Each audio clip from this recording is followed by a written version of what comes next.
सुखी जीवन का रहस्य एक महान संत हुआ करते थे जो अपना स्वयं का आश्रम बनाना चाहते थे, जिसके लिए वो कई लोगों से मुलाकात करते थे। एक जगह से दूसरी जगह यात्रा के लिए जाना पड़ता था। इसी यात्रा के दौरान उनकी मुलाकात एक साधारण सी कन्या विदुषी से हुई। विदुषी ने उनका स्वागत किया और संत से कुछ समय कुटिया में रुककर आराम करने की याचना की। संत उसके मीठे व्यवहार से प्रसन्न हुए और उन्होंने उसका आग्रह स्वीकार किया। विदुषी ने संत को अपने हाथों का स्वादिष्ट भोज कराया और उनके विश्राम के लिए खटिया पर एक दरी बिछा दी और खुद फर्श टाट बिछाकर सो गई। विदुषी को सोते ही नींद आ गई। उसके चेहरे के भाव से पता चल रहा था कि विदुषी चैन की सुखद नींद ले रही है। उधर संत को खाट पर नींद नहीं आ रही थी। उन्हें मोटे नरम गद्दे की आदत थी जो उन्हें दान में मिला था। वो रात भर विदुषी का सोच रहे थे कि वो कैसे इस कठोर जमीन पर इतने चैन से सो सकती हैं। दूसरे दिन सवेरा होते ही संत ने विदुषी से पूछा कि तुम कैसे इस कठोर धरा पर इतने चैन से सो रही थी। तब उसने बद्दी सरलता से उत्तर दिया, हे गुरुदेव, मेरे लिए मेरी ये छोटी सी कुटिया एक महल के समान ही भव्य है। इसमें मेरे श्रम की महक है। अगर मुझे एक समय भी भोजन मिलता है तो मैं खुद को भाग्यशाली मानती हूं। जब दिन भर के कार्यों के बाद मैं इस धरा पर सोती हूं तो मुझे मां की गोद का आत्मीय एहसास होता है। मैं दिन भर के अपने सत्कर्मों का विचार करते हुए चैन की नींद सो जाती हूं।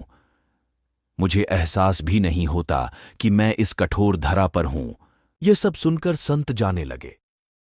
तब विदुषी ने पूछा, हे गुरुवर, क्या मैं भी आपके साथ आश्रम के लिए धन एकत्र करने चल सकती हूं? तब संत ने विनम्रता से उत्तर दिया, बालिका, तुमने जो मुझे आज ज्ञान दिया है उससे मुझे पता चला कि चित्त का सुख कहां है। अब मुझे किसी आश्रम की इच्छा नहीं रह गई। यह कहकर संत वापस अपने देश लौट गए और एकत्र किया।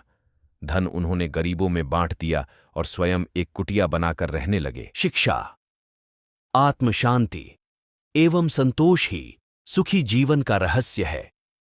जब तक इंसान को संतोष नहीं मिलता वो जीवन की मोह माया में फंसा ही रहता है, और जो इस मोह माया में फंसता है उसे कभी चैन नहीं मिलता। जीवन का सुख संतोष में है।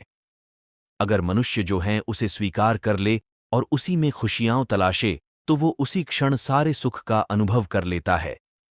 जिस तरह विदुषी एक वक्त के भोजन को ही अपना सौभाग्य मानती है और कठोर धरा पर भी चैन से सोती है, उसी कारण उसे जीव में सभी सुखों का अनुभव हुआ है। वही एक संत बैरागी होते हुए भी खाट पर चैन से नहीं सो पा रहा था, क्योंकि उसे अपने पास जो है उससे संतोष नहीं था। जिस दिन उसने यह सत्य स्वीकार लिया उसे एक कुटिया में भी अपार शांति का अनुभव होने लगा। यह कथा सुखी जीवन का रहस्य कहती है। आज घर में अपार धन दौलत ऐशो आराम होते हुए थी, लोग सुख शांति से नहीं रहते क्योंकि उन्हें जो हैं उसमें संतोष नहीं मिलता। कहते हैं ना, जिन्हें दूसरों की थाली में घी ज्यादा दिखता है वो कभी खुद चैन से नहीं रहते। व्यक्ति को हमेशा वो चाहिए जो उसके पास नहीं है, और वो मिल जाए तो नई महत्वाकांक्षा उसकी जगह ले लेती है। इस तरह पूरा जीवन असंतोष में ही बीत जाता है और अंत समय में भी चैन नहीं मिलता। अतः संतुष्टि ही जीवन का मूल मंत्र है। अगर इंसान में संतोष है तो कोई दुख उसे तो डियाच नहीं सकता। यही है जीवन का रहस्य। अगर आपको ये कहानी अच्छी लगे तो कमेंट करें और चैनल को सब्सक्राइब करें और वीडियो को लाइक करें।